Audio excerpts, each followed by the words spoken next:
Hey everyone, Mark Hayward here from Absolute Business Mindset. Thank you very much for joining me today. Today we have Eathan Janney, who is the co-host of the Edge of NFT podcast. We go really deep into his previous experiences, which include being a jazz piano instructor and teacher and player and performer. We talk through some of his businesses, and then we go deep into the world of NFTs and where he's really crushing it in his podcast, The Edge of NFT, where he's also created a business there, which is the media and events. He also has an event at the end of the month, end of March, in LA called NFT Live. So please do enjoy the video. I hope you have a great time listening. He's a really interesting guy, a good friend of mine, which I wanted on my podcast. So thank you very much, Eathan, for being on there. If you're enjoying this video, please do give it a like. Please do subscribe. And I really appreciate it. And thank you very much.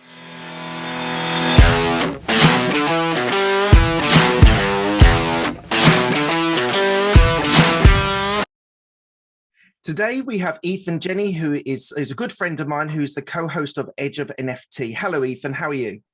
Hey, how's it going, Mark? Good to see you, as I do every week. Yes, great to have you on my podcast. Really looking forward to this, talking through your journey to success and what you're doing at the moment with the Edge of NFT podcast.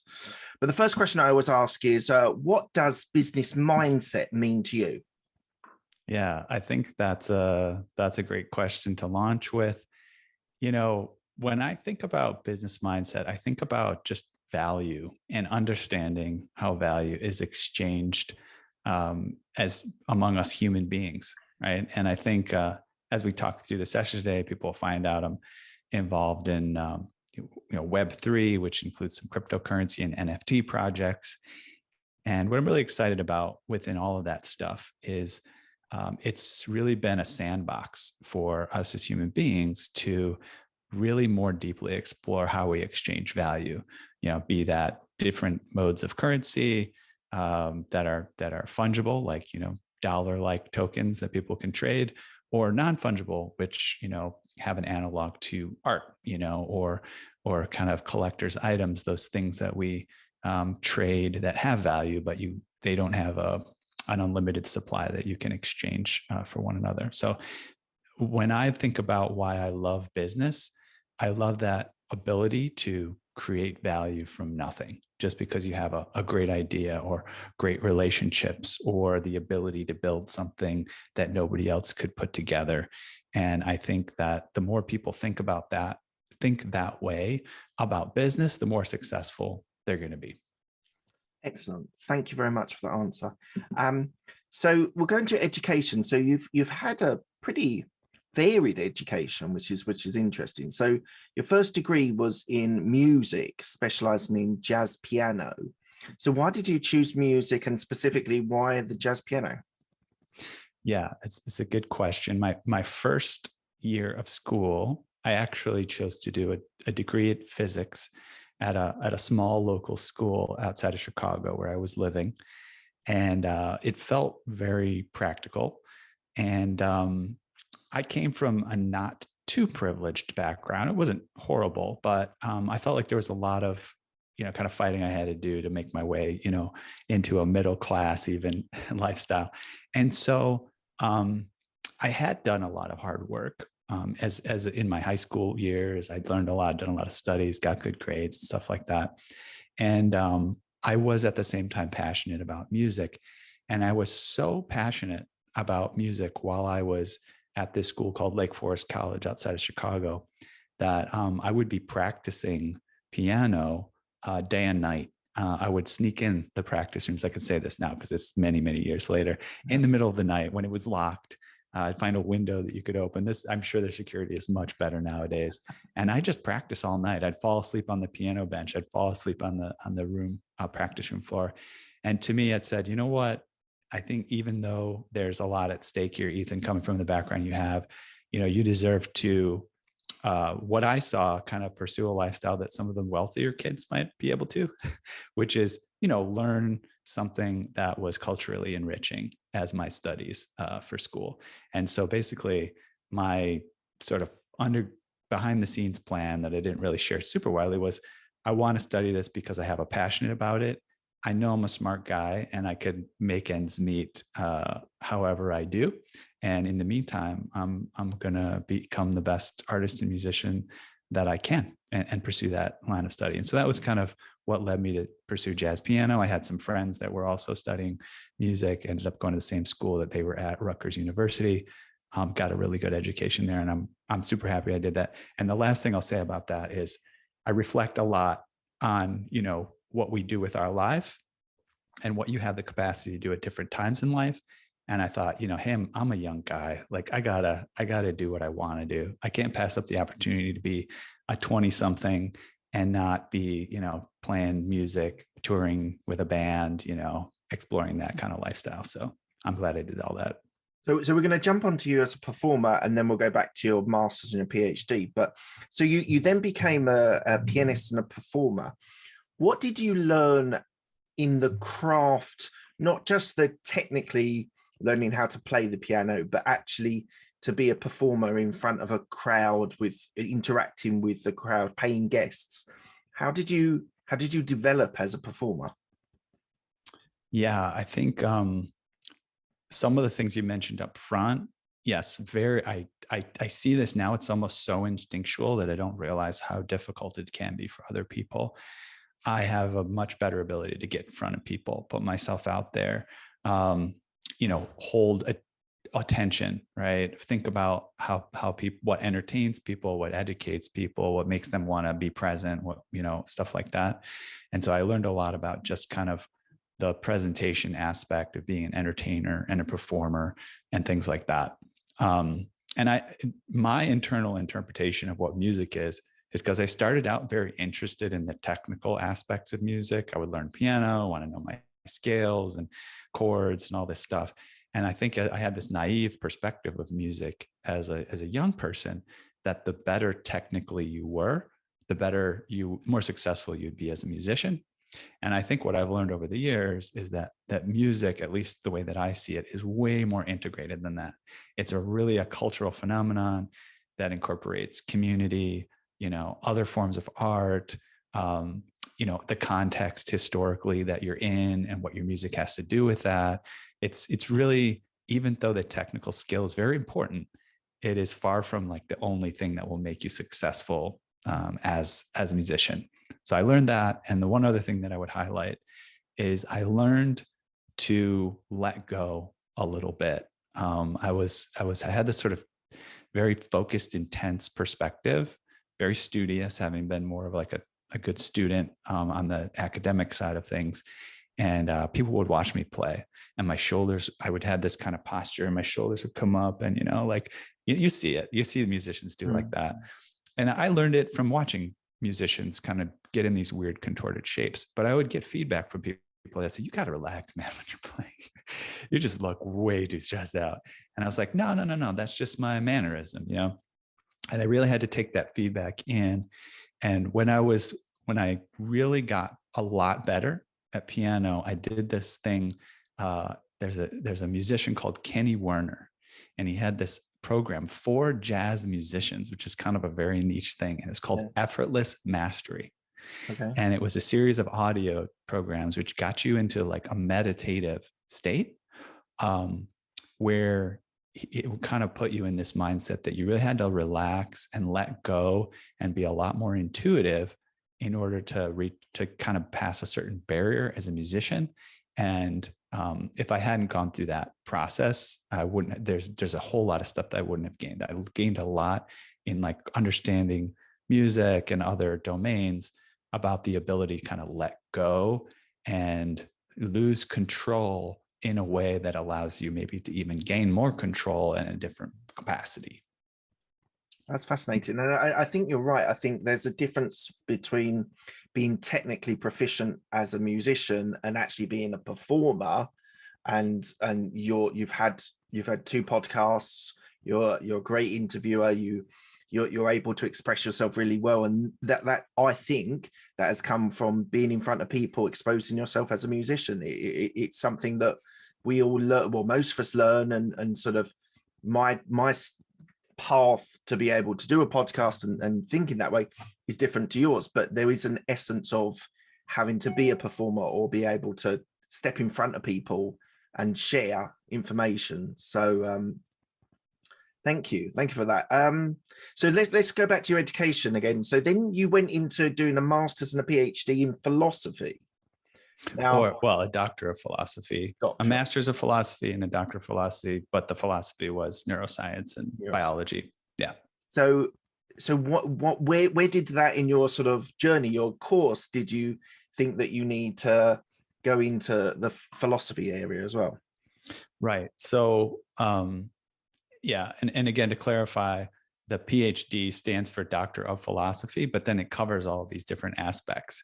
And so you're right that I was actually quite interested in the more sort of like philosophy side of things, like what is the essence of knowledge, and you know, how do you make a kind of like a cogent argument and stuff like that. That's part of what got me into the sciences. So it's interesting to bring it up that direction. But what happened was, I had gotten out of this academic domain. Music didn't feel as academic to me. It felt a little bit more intuitive, like I said. And I was kind of craving getting back in there and kind of flexing my skills and like exercising different parts of my brain that I hadn't used in a bit. And there were all of these different avenues that were getting me more and more fascinated with the brain and how it works. So one, which came directly from music, was I learned about kind of the neuroscience of how you learn how to play music. And one of the really essential things that I learned was it's kind of simple, and maybe the knowledge is out there more, but it wasn't as obvious to me until I really dive deep into it. And there's a great book called Playing Piano for Pleasure by a guy named, I think, something Cook or Coker or something like that is the author of that. A journalist that got to interview a bunch of pianists who were professionals. And when he was done interviewing them, he'd ask them about, hey, how do you practice? How do you get better? You know, he'd interview like Vladimir Horowitz or something and find out stuff. One of the principles he communicated was, number one, when you practice piano, you have to practice the difficult parts, not the easy parts. Sounds kind of obvious, but most people, that's what they do. That's that like prototypical bad piano player where they go, okay, let me do it. You know, like they keep getting that same mistake. And so what I learned there is that the way the brain works is the brain doesn't know what's right and wrong. There are certain parts of the brain that know what's right and wrong, but the motor parts of the brain, they just know what you did and you didn't do. And the way it's expressed is called Hebbian plasticity. A very simple way of expressing is to say neurons that fire together wire together. Okay. Which basically means whenever you do something once, you're more likely to do it another time. If you repeat it another time, you're more likely to do it another time, because literally those neurons are making a deeper connection. Mm-hmm. And that's why that person makes the mistake over and over again, is because they're not only learning the good part, they're learning the mistake. Mm-hmm. They're learning, their motor memory is learning to make that mistake every time. And so that book said, you got to slow down quite a bit. Don't pay attention to the part that you know. Pay very close attention to the part that you don't know, and make sure whatever you do, don't get that wrong. Go so slowly, go so carefully that you get it absolutely right, and then get that repetition of the right thing in there until it works. And that applies to so many things, like business and everything, right? Just like how you approach stuff. And I realized that was neuroscience. And there were other aspects of neuroscience I was interested in. I was interested in synaesthesia, which is this fascinating kind of phenomenon where people have cross-modal experiences. And if you're not familiar with it, it's a little bit hard to describe. But some people, when they hear music, they see very specific colors that correspond to the notes. Right? Or there's literally people, and this is so hard to imagine for the general population, when they eat a food, they see a color. they'll eat chicken. Doesn't Dave Grohl have that? I think Dave Grohl from Foo Fighters. I was listening to his autobiography, and he was talking Yeah. about he's never had a musical lesson in his life. He just learned, and he sees colors from when writing his own music. Yeah. I don't know about, but I wouldn't be surprised. You find these interesting characters historically, and usually they don't realize that nobody else experiences reality that way, right? And they think that it's normal until one day they say, "Hey, isn't this chicken super purple?" And you're like, "What the heck are you talking about, dude?" So yeah, I wouldn't be surprised if he has it.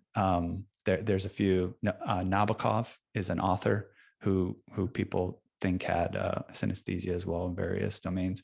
So I just got super fascinated with the brain, and it actually felt quite intimidating at the time, but I got fancied myself this idea, hey, maybe I could go study neuroscience. And it started with just wanting to take an official class in the topic. And it was actually so hard for me to find a place where I could just take a class in neuroscience that I ended up doing a PhD. You were a reluctant academic. Well, I was excited about getting into academia, but I think it's interesting because it really would start by I called up a local university in Chicago, UIC. I was like, I want to take a college level course in neuroscience. And they said, well, that's cool, but we usually don't do that unless you're an enrolled student. So let's look into getting you enrolled. This I do. I'm like, oh, okay. I guess now I have to look to getting enrolled. I ran into, this is one of the craziest stories of my life, is it was actually through a band that I was in. They had a friend who was a neuroscientist, and I was talking about how I was so interested in the topic, but how it was hard for me to find ways to learn about it. She said, why don't you go volunteer for a neuroscience lab and just hang out in there a little bit, clean after up the animals that they're doing experiments on or whatever, just kind of help out, see if you want to even go in this direction. And I took that advice, but it ended up the lab that I finally accepted me to do that. I said, I want to just come in here and I want to volunteer. And it was a bird lab. I'll just clean up after the birds. I'll clean up the cages and feed them and stuff like that. And the guy who was my mentor, his name's Ofer Chernikowski. He just was, I think, just so on board. And he saw that like I had this potential and his passion. He said, why don't you do a PhD? So he just helped me get started in that. And that I went down that line. Fantastic. We're going to fast forward a little bit through a couple of businesses that you've run regarding piano. So Floating Piano Factory and the masterclass, which you do. So that gave you building blocks of business, and you've run 2 successful businesses and classes. But I want to fast forward to the Run With It podcast, where you were interviewing established entrepreneurs and talking to them about new ideas or other ideas they'd not thought about. How did that come about? Why did you feel that there was a need in the market for a podcast to talk about new ideas? I can see why, but just explain to me why you chose that subject. Yeah. I mean, the basic impetus for the new ideas, I think, was my business, my partner on that project, Chris Justin. We were in a mastermind group together, and he was like, hey guys, like I'm thinking about starting a podcast. I want to talk about business ideas. And I think he was looking for someone to partner with, or I volunteered, and I said, hey, I'll help out with that. Let's get in on that together. And so basically we just started planning out the details of what it would be like. And just trying to think through what's the best approach to this, what's going to work, what's not going to work. And we kind of centered on the idea that we would have, first of all, a limit for successful business people. Because initially it was like, oh, maybe we'll talk to anyone on the street about, our friends and whatever, who may not have had the experience about what are their business ideas, right? We'll just talk them through and stuff. And we kind of centered on this fact, well, let's create a threshold where we talk to people who have had success already, and they share their business ideas. And that's just kind of how we got that focus. And what's really interesting about the podcast just goes to show you like all the different misperceptions we have when we're starting projects and businesses. Our idea was we would share these business ideas on the podcast. If a listener would like go through the steps to get it started, because we would give them steps to get it started, Yep. then we would offer them the opportunity to get mentorship with our podcast guest. Okay. And we were interviewing relatively quickly. We had people who had sold billion-dollar companies, and so we were like, internally, we were like, these are incredible opportunities. If somebody would just spend a week, like just even vaguely pursuing this business idea, we would connect them with our guests for a mentorship session. No question. Nobody took us up on it. No one signed up. It just didn't become like a popular part of the thing, which I've always been baffled by. I feel like if I was a listener, I would take advantage of it. We even had friends. Yeah, it's really interesting saying that.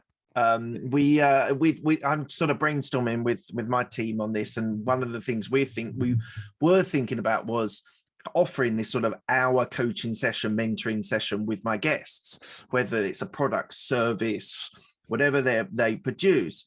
And I kind of have come to the conclusion I don't think people will sign up for it. I'm not really sure why, but it is a shame, because if you're offering something like that, you can get great insight from these great people.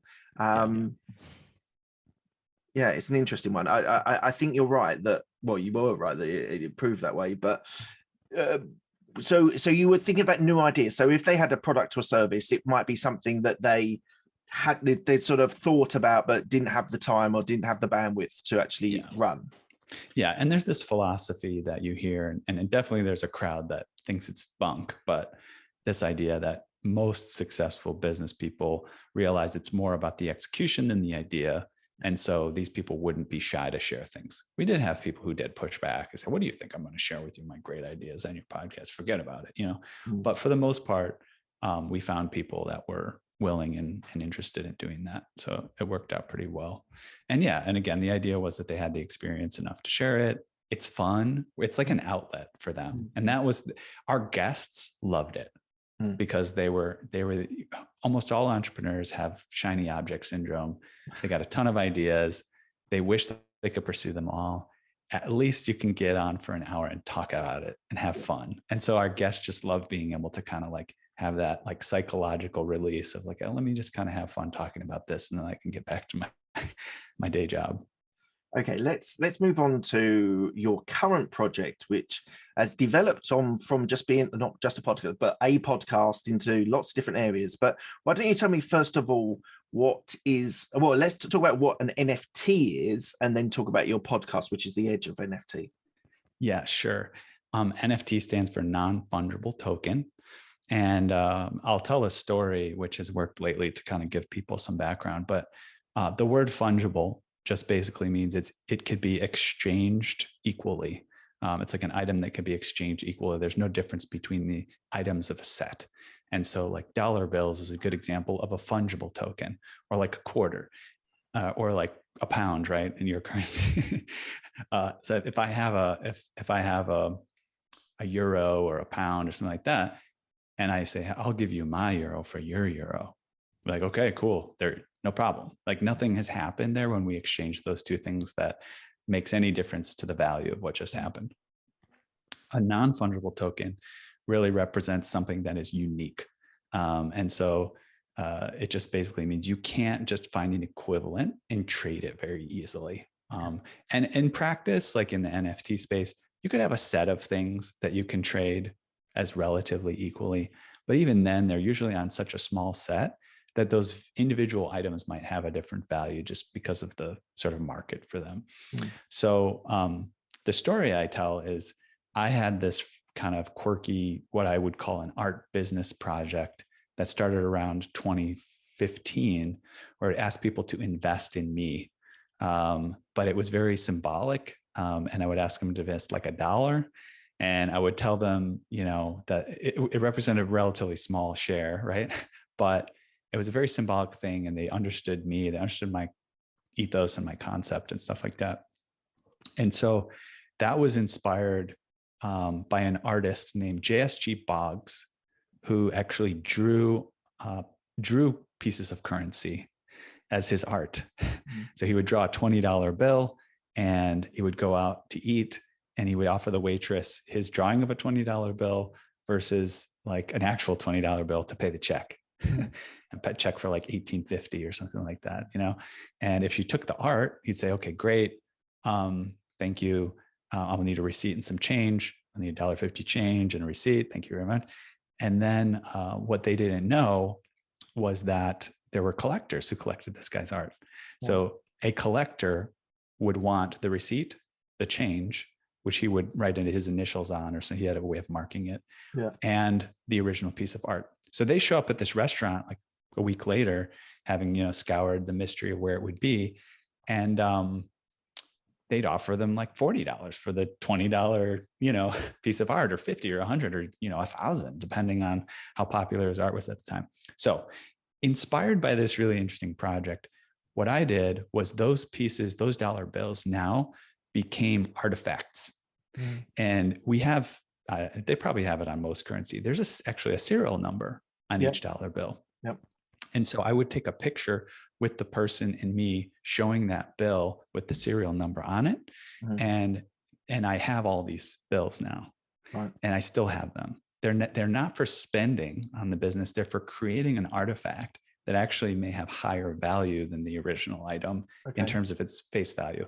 And so the reason I tell that when I'm explaining non-fungible versus fungible is, in doing that project, I was taking a fungible item and turning it into a non-fungible item by adding significance and meaning to it. Just like happens with like coin collectors, you know, oh, it used to be just a penny, but it has some special, you know, mark on it. Stamps, things like that as well. Exactly. People used to collect stamps and pay an absolute fortune for rare stamps. So exactly. And for an NFT, it's in the digital arena. I think that's just to clarify that. Yes. That's the driving force behind it, is using blockchain and various technologies to be able to have that as a digital currency. So for example, the guy who wrote who started the World Wide Web, I can't remember, Berners-Lee, he sold recently the first line of code as an NFT and sold it for thousands of pounds, whatever it was. I'm not sure the value, but that's the thing. That so it could be like baseball cards, but it's actually always going to be on the digital end of it, isn't it? Right. And just to sum that up too, right? I didn't cover that factor. This is something that blockchain technology allows us to mark both these non-fungible tokens and fungible tokens in a very clear, immutable way, which allows them to be used as currency way more efficiently than previous incarnations of digital money or digital objects. And so one reason people are super excited about NFTs is it's a digital, immutable representation of ownership. So that's part of what is really special here. So you could have, you know, people envision all sorts of implementations for record keeping purposes, really, of I have an NFT for my mortgage, right? Or my house, right? Or the piece of property, my title. And the other aspect, which I didn't highlight about NFTs, is because they're digital and they're programmed, you can program NFTs to have complex behaviors. So I can have an NFT, which I just define when it is minted, which means when it's created, where I own it every other month and you own it every other month, right? So we could have a timeshare property, whereas an NFT that represents our piece of ownership, and literally the computer program will make mine non-functional to like scan to open the door of the property, you know, in February and April, and it'll make yours non-functional in, you know, January and March, something like that. So this is a fascinating area, and you've been able to make it into a business, and you've got spin-off. We'll talk about the event in a minute, but you've been able to create an ecosystem all around the podcast. Why don't you talk a little bit around the different spin-off things that have been generated from getting into NFTs and your podcast? Yeah, sure. So we started with the Edge of NFT podcast, became a super successful project because of a lot of the levers that podcasting offers that we've been talking about, you know, in our little group for the past couple of years, little but powerful group. And so it really turned into the Edge of company. which is an incorporated company in the United States now, which is a media company, an events company, a technology company, all wrapped in one. And so we're putting on the NFT LA event we're in March now, so towards the end of March, the 20th to the 31st. Mark Cuban will be a speaker for that, as well as we're building some technology projects which are like sort of a little bit under the radar now, but I think, your listeners, and I think you especially, will be interested in it. You probably know a little bit about our technology projects, Mark, but yeah. And I think it's a testament to the incredible power of podcasting, which you and I have witnessed like insider kind of perspectives on, like I said, over the past year and a half or so, about podcasts are way more than, let me start a thing that's like a little show for entertainment purposes where I get advertisement. It's really like all of these networking possibilities. You're building your reputation, you're expanding your level of education and expertise in a domain. And all that really came together very especially for us because it was very concurrent with the NFT interest in NFTs. But also like we had a great team where like the guests that we had really resonated with us and they wanted to stay involved with us and co-create with us and, do projects with us. And if we invited them to a convention to be a speaker, they wanted to be there. If we invited them to be a sponsor for that convention, they said, hell yes, we want to do that. So that's where we're at right now with the Edge of company, events, media, technology company. And we're doing all this stuff. And it's literally been 1 year. Episode number 1 of the Edge of NFT podcast came out March 29th, 2021. Right. And our event NFT LA, the second day will be March 29th, 2022. Brilliant.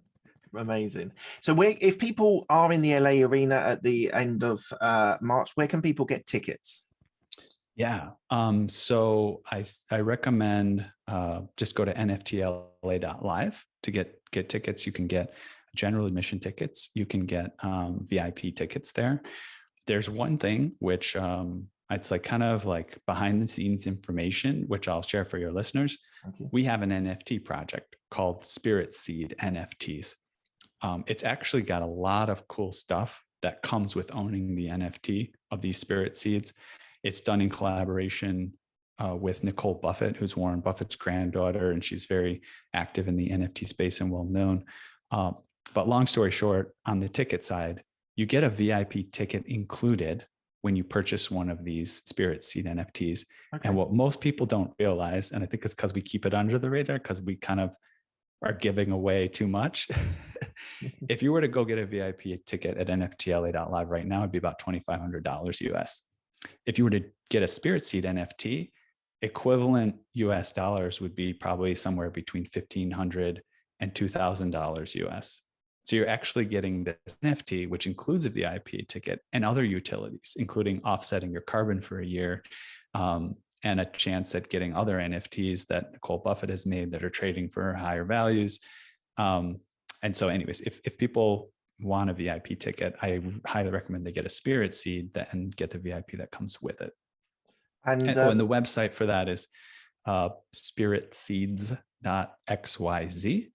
And if anybody's not familiar with like cryptocurrencies, NFTs, but they find that aspect interesting, I'm happy to help them, get that NFT and get that ticket and make sure they're totally on board with it. Okay. Well, we'll say at the end where people can reach out to you, and then you can people can reach out to you that way. Do you think NFTs will be a test of time? Do you think this is something that is going to impact community, society, countries? Do you think this is actually going to continue as an aspect of business and an aspect of exchanging monetary value for these NFTs? Do you think this is something that's going to just get bigger and bigger in the 2020s? Yeah. I think it'll be similar to the evolution of the internet and websites. So the question you asked right now makes me think of, early internet, people saying, do you think websites are going to stand the test of time? Yeah. Right? Yes, they are, they were, they're going to. They're going to become a essential part of our infrastructure. The thing that I think that question indicates is that there's kind of like a really like ebullience around the concept right now, which, there may be things that fade into the past about what's going on right now. It could be that, some of these NFT projects that people are spending hundreds of thousands of dollars investing in could really go to zero in terms of how much they're worth. But it's very much similar to like the .com bubble, where, or even the advent of social media, that like when Facebook or Twitter first came out, everyone said, well, is this going to last? And it's just gone from strength to strength. So I kind of see it as being part of our lives going forward. There'll obviously be maybe a little bit of resistance with older people, but the millennials and Gen Zs are just going to trade as like trading cards when you're a kid, when you trade baseball cards or football cards, whatever.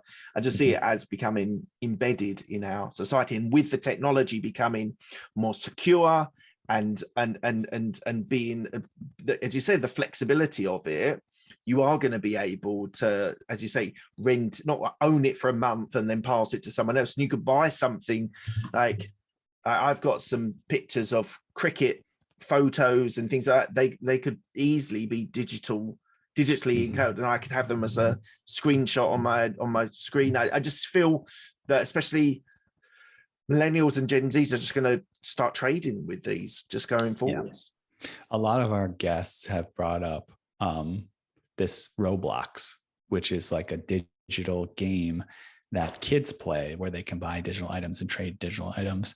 And the generation coming up, which sometimes we call the degen. Okay. Sometimes they might get labeled as degenerate with all those sort of like silly things that they're into, but it's also D stands for decentralized. Right. And it also kind of just stands for like this sort of digital realm where they're getting less and less interested in owning physical items that have their own liabilities attached to them. And like, I like having a digital item, and that's like kids trading things in Roblox. And the other comment I want to make about what you were saying about it kind of standing the test of time, NFT, the like actual technology of it that's kind of confusing to most people may remain confusing, but it's very similar, but it may be ingrained on a sub layer that is very much consistent. Think about Steve Jobs taking a computer, the concept of a computer, which seems kind of like complex and nerdy, and is everybody going to care about it, and put a nice, beautiful interface on it where people can just use it for its functional purposes, and they don't have to know they don't have to know JavaScript or C++ or like whatever, but they can utilize it. And NFTs are going to play that role too, where they can recede. Nobody has to know like the details of what they are and how they work. And that's what's going on right now. There's a huge amount of economic opportunity in people doing what Steve Jobs did for the computer, taking this stuff, putting it a little bit in the background, and giving people what they care about, the utility that they care about that it offers. 100%. And I think that the whole, I've talked to lots of people who are tech people on this, and sort of said the advent of AI and blockchain for me are the biggest technologies that are going to have the biggest impact on humanity. But you don't need to know how blockchain works, or in essence why AI is massively impactful, because if you see the results, then you can gain benefit from the results. You don't actually need to know the technology behind it. Even things like the word blockchain might eventually just disappear from mainstream media, mainstream population. It's because they just know that they can buy their NFTs and they just log on, and it's as smooth and frictionless as possible, and they can buy what they want as an NFT. Yeah. Yeah. Awesome. Okay, we're coming to the end of the interview. I asked the same 6 questions to all of my guests. They're quick fire questions. They don't need a quick fire answer. The first question is, what's the best decision that you made? The best decision I have made, which I make over and over again, is also a difficult decision. And that is to be willing to do things differently than other people do. Okay. Yeah. And I mean, just a little bit more detail on that, you know, to decide to go to music school, because it was an enriching experience, not necessarily. Some people go to music school thinking that that's how they're going to make their money, which some people do. But like, just to go to that and say, I'm going to do this because it fits for me.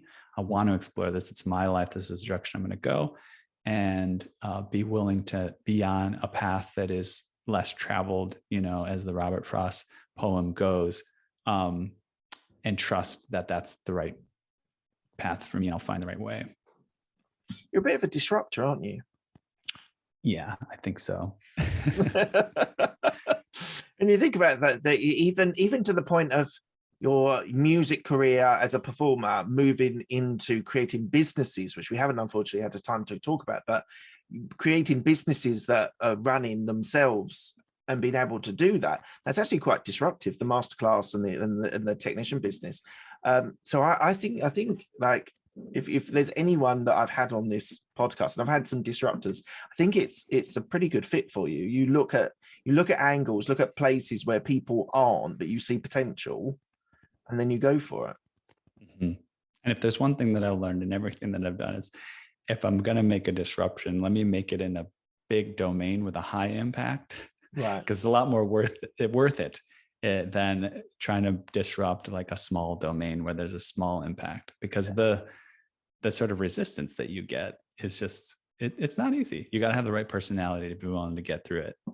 It's always that thing, you know, what they say, like, I don't know the exact quote, but it's like, when something new comes along, you have the people who say it's kind of worthless and it's a joke. And then you have people that say, you know, oh, hey, there might be something to this. And then you get to the level where everybody forgets that there was even a question, right? That it was there. So, yeah. Okay. What's the best piece of advice you've been given? I'll say one that I think about recently, and it wasn't necessarily advice. I was in a group of guys, and this guy that had a few more years on me, he said, when I look back on my life, I see that the low points in my life, sometimes the germ of how I got to that came from what I was doing in the high points, and vice versa. The germ of what was happening in the high points in my life came from what I was doing in the low points. And at the time, it wasn't so obvious. You know, I might have thought I was doing the wrong thing because nothing was going well, but it was actually laying the foundation for things to be going well. And then the same thing, things are going well, and I'm doing X, Y, Z. And I think what I'm doing is making things go well, but it's actually what I used to be doing. And the thing that I'm doing now is going to make it all go to crap. So I think about that a lot. I don't know if it's the best piece of advice ever, but I've been thinking about that lately. Okay, cool. Who helped you most in your career?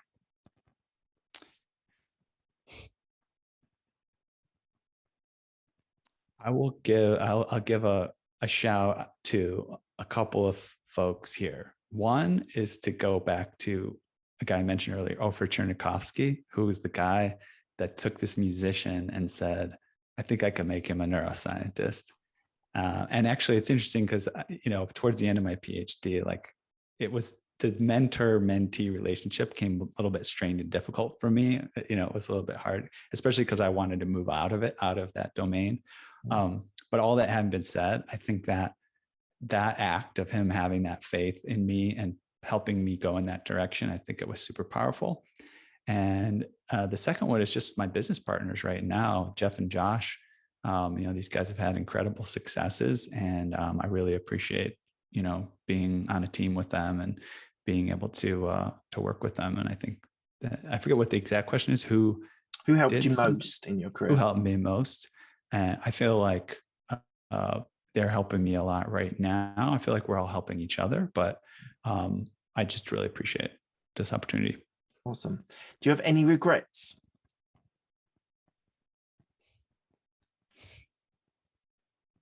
I probably have like a boatload of them, but I guess to that question, I would say I fully recognize that there's no reason to have regrets. You always have to be in the present moment or look forward.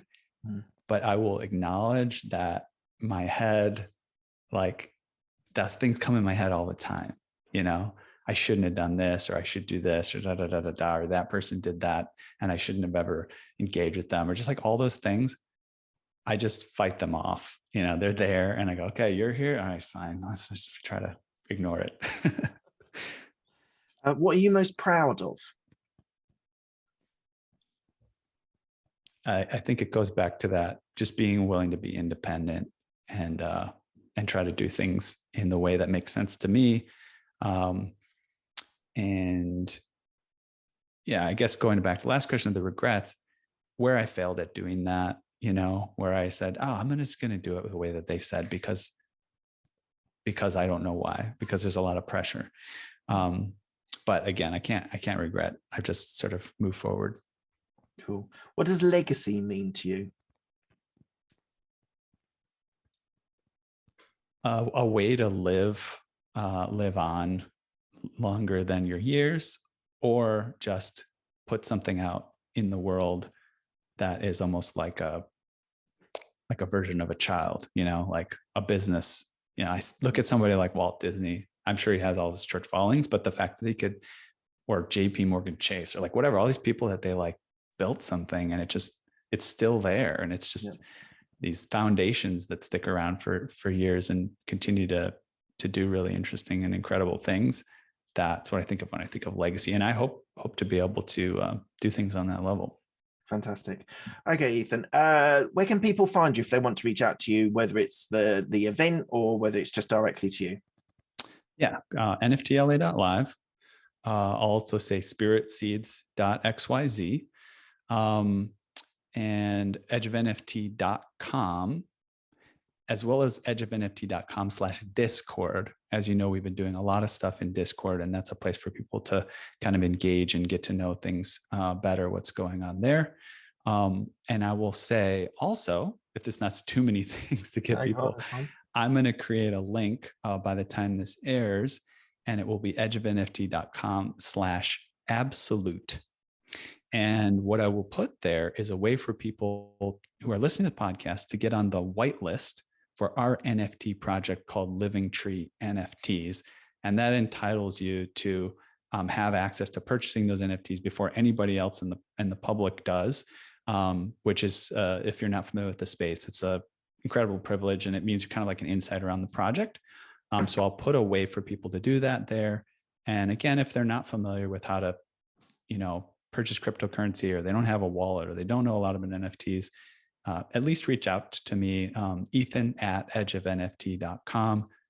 Pretty busy, but maybe if I can, I'll point you in the right direction, or help you, kind of find your way among that stuff, because that's part of our mission, is onboarding the next billion into this space. And we'll get all of that on the show notes. So if anyone wants to check out those links, I'll get them on there. Look, Eathan, thank you so much for your time. It's been an absolute pleasure. I hope the event goes amazing. And I just think it's a really interesting space, which, as we said, is just going to evolve and evolve. So well done. And I'll speak to you soon. Awesome. Thanks for having me.